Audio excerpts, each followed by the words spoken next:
Conor Benn, of course, 147. I would love to defend my title, and if that happens, let's do that too. Ryan, because I don't think anybody thinks he can beat you. I mean, I just don't. I just don't. I mean, not, to me, he's 135, 140, but I don't. He's a damn good boxer, but I don't think he can beat you. I just don't. I just don't. He's going to struggle against Garcia, who is a massive puncher at welterweight with both left and right hooks, notably that left hook. It's a dangerous fight for him. I think it'll deliver all the way to the fight, but I'm afraid I think he'll get knocked out by Ryan Garcia. The style clash favors Ryan Garcia because of his speed, because of his power from the outside. So definitely a tough fight for. Boxing pros are warning Conor Benn against facing Ryan Garcia, believing the risk may outweigh the rewards in such a dangerous matchup. With opinions pouring in from across the boxing world, many are now debating how a clash between the two would actually play out. Have something to prove. He has something to prove. That's the only fight that would make sense. I'm a fan of yours. I think you're great for the sport of boxing. When you're winning, I think boxing is better served because of it, because of how electrifying you. Stephen A. Smith praised Ryan Garcia, saying he's a real box office fighter when he's performing at his best. He added that Garcia becomes a must-watch whenever he's focused and informed, drawing huge attention from fans. This kind of star power is exactly why Ryan is often mentioned in discussions about big future mega fights. Up that name nearly as much. When I think about Ryan Garcia, I think about a cat that I believe is box office. When he's on his game, he's must watch, no question. He even went as far as saying that when Ryan Garcia is fully focused, he doesn't see anyone beating him. And he believes Conor Benn would likely come up short if that fight ever happens. Next voice. And Joe Rogan and Bernard Hopkins revealed how Ryan can win this fight. It will use all the attributes that he has to his best ability. What I mean by that is stay out, length, stay outside, speed. Remember, don't admire your work, right? Don't be the squirrel with your head up looking for something. Right. Keep it down. He mentioned it working in training that they was working on that. They was focused on that. Reporters was asking, you going to keep your head down? Of course, that's the easy thing, but that's what he was known for. I wanted, and I believe Ryan when he said he's going to box him. He's not going to get into his emotions and try to show bravo like he's getting to a shootout. You get in a shoot. Ryan Garcia said his issue with Conor Benn has been going on for a long time, not just recently. He mentioned they had a heated moment before outside the ring, and since then things have stayed tense between them. Now Ryan says enough is enough, and he wants to fight him in the ring to settle it for good. Talking for some time. It hasn't even just been recently. You know, it's been maybe a year, 2 years. He actually pulled up on me in London and, you know, tried to fight me, start some trouble at a reward show. So ever since then, he's been on my radar. But since he's #1 and I'm world champion, I said, let's do it. You know, there's no more waiting. Let's just get it on. That's right. All my fights that are going to be lined up, I have to do it now. You've been through a lot. I'm not here to talk about that. I'm a fan of yours. I think you're great for the sport of boxing. Even Max Kellerman and Gabe Rosado believe Ryan Garcia still has elite talent despite the outside drama. Next voice. According to them, his speed, timing, and power are dangerous, showing they believe he is more than just hype. It's our guy. Yes, he is. He's been on this show as a panelist, and he is unusually talented. So we are rooting for our guy, guys. Like, Ryan is unusually talented. When you put your eyes on him, do you see unusual talent, speed and power? Absolutely, but it's just he lacks. Ryan Garcia and Conor Benn had a heated face-off where tensions quickly escalated with both fighters trading sharp insults. At one point, Ryan boldly told Benn that he would knock him out, adding serious intensity to the confrontation. That's why I don't feel comfortable with him going into this fight. I'm favoring him because I think he's the much better fighter. You did was on an elite level. That's Ryan Garcia in terms of pure talent. Ryan Garcia and Conor Benn had a heated face-off where tensions quickly escalated, with both fighters trading sharp insults. At one point, Ryan boldly told Benn that he would knock him out, adding serious intensity to the confrontation. Hey, Conor Benn, he's there. Is that a fight? Yeah, of course I would fight him. Yeah.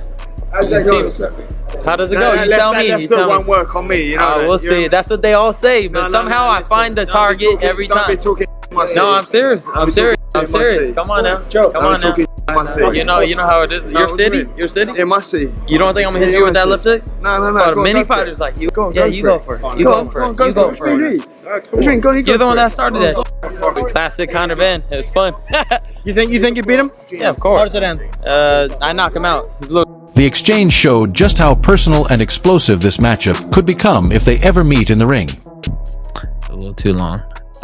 He actually came and confronted me at an event while I was with my wife, and it was just crazy. Recently? About a year and a half ago, and I still remember that. It's like, bro, we're all in suits. Calm down. What are you doing? Like, be professional, buddy. This is like, it reminded me of the movie Southpaw. You know, when he gets confronted and then she ends up getting shot. Like, bro, you need to chill. Frank Smith was quite critical of Conor Benn, suggesting that he is a dog, and according to him, this kind of reckless approach coach could be a serious problem when he faces more technical and experienced opponents like Ryan Garcia. He's put Conor in that position, and Conor's a grown man as well, so like, again, who cares? Look, I wish him all the best. It's a great fight. It's a massive fight for the sport of boxing. I mean, some people could be mean-spirited, not me, and say it's the battle of the PEDs. But in this instance, would you have put Conor Benn into a fight with Ryan Garcia? Yeah, I said it publicly before. You know, it was a huge fight. I said the build-up for it will be massive. It's two big characters in Conor Benn and Ryan. Gareth has made a bold prediction ahead of the Conor Benn versus Ryan Garcia clash, saying that Benn could be knocked out by Garcia. He believes Ryan's speed, timing, and sharp counter-punching would be too much for Benn to handle once the fight heats up. According to him, if Garcia catches Benn clean, the fight could end in dramatic fashion. Look full of vim and vigour. This tensile strength is there, but he didn't look like the wrecking ball that fought at middleweight. It's a great prize fight between two of the modern stars of the sport. Conor Benn's crossed over. He is a box office star through thinner, thick and thicker, controversy and the like. You know, he's got star character and star qualities. If he's going to make 147, if he's good at the weight, it'll be a good fight. If he has really struggled at the weight, he's going to struggle against Garcia, who is a massive puncher at welterweight with both left and right hooks, notably that left hook. But Conor Benn, I've said this before and I will say it again, could end up with 50, 60, 70 million in the bank and never win a world title. And that's an extraordinary thing to say, but it will make him a very successful boxer. Sean Porter revealed that after sparring a few rounds with Conor Benn, he came away with a strong impression of his style and intensity. However, when looking ahead to a possible fight with Ryan Garcia, Porter suggested that Garcia's speed and sharpness could give Benn real problems. He implied that if Ryan performs at his best, he has the tools to beat Benn in a high-level showdown. You sparred Conor Benn. How did that go? And they're in a potential talk with fight with Ryan Garcia. How do you think that fight will go down? I think that fight, based off of how Ryan Garcia just looked in his last fight, I mean, it looks like he beats Conor Benn. Conor Benn has a style that matches what Ryan is good. You know, Ryan Garcia wins that fight, possibly KO, but Conor is very, very tough, and that's what I already knew about him, but I got to see it firsthand when we sparred.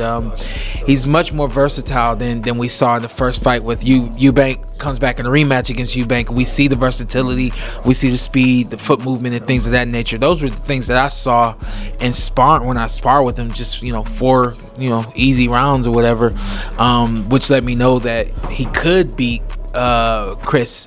The first fight, I said, man, he just was hyped up. He got caught up in the moment. The second fight, he comes back, and as most of us would, I would have come. Conor Benn recently called out Ryan Garcia, making it clear he wants the fight next. Benn didn't hold back, backing his confidence and stating he believes he can beat Garcia if they meet in the ring. The call-out adds more fuel to an already heated potential matchup between two explosive fighters. Made a WBC world title, I'm mandatory for that shot. I've worked hard to get to that shot, but ultimately I'm not sure of options. There's plenty of fighters calling me out, so we'll see what's there. Whatever fight the public want, they can get. I'm here because I want to make the biggest fights possible. I want to make the most memorable nights in boxing. The ones where people go, "God, what a fight, what a night." Something to remember, history made, legacy made. That's why I'm here. So whoever wants. But Oscar De La Hoya stayed neutral when talking about Ryan Garcia and Conor Benn, saying both fighters bring different strengths to the table. Conor Benn, who to me is like, is that even possible? Well, absolutely, it's possible. But you think about this, like he's fighting for the Zuffa belt. So, and Ryan Garcia is fighting for all the belts. He's fighting for the WBC, WBA, IBF. Like Conor Benn's with the Zuffa belt, you know, the unicorn pink Zuffa belt. So who knows if we can make that fight? But look, if Dana White wants to call me, then we can start talking.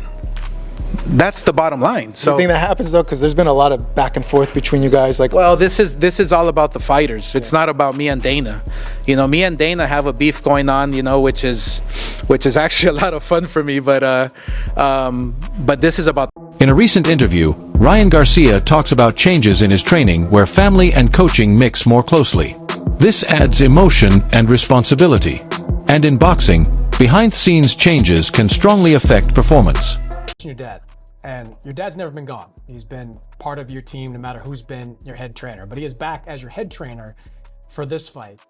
Walk me through that decision. Why did you decide to go back to your roots and have your dad train you for what is a pretty big fight in your career? Man, everything that's good in my life is when it's guided by God, my instincts, and not kind of pushed from anything else, like no outer source, whether it be money, whether it be trying to please somebody, whether it be, you know, any other motive other than myself, God, and my instincts and my heart. So, you know, my instinct, my heart said, you know what, I'm gonna bring back my dad. You know, I feel like I got so much knowledge from all three of those coaches and all displayed in new, you know, certain things that I may have been missing. And I think I've gotten what I needed out of those trainers and through my journey of becoming a better fighter. And my dad has been there for the whole ride. So he soaked in all that knowledge, and now we're ready just to be a father-son duo and take over. When I'm around a trainer, I observe everything they do. Their movement, why they say this. I question a lot of things. So if anything, I know what